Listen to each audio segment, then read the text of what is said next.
In front of me I've got MEIZU M8. In this video I'll show you how to turn on or off Incognito mode in Google Maps. Firstly, open Play Store, search for Google Maps, and make sure they are updated to latest version. If they are, open them. Right now I am in Incognito mode, but let me turn it off.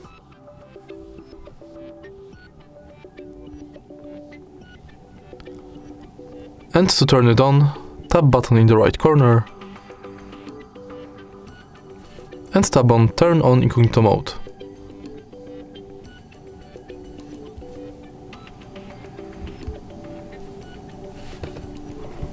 And now we are incognito.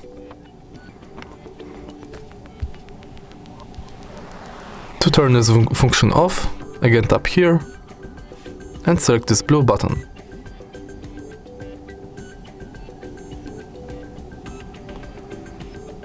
Notice that after updating Google Maps from Play Store, you'll most likely have to reset the app because Incognito mode won't be available at the first time.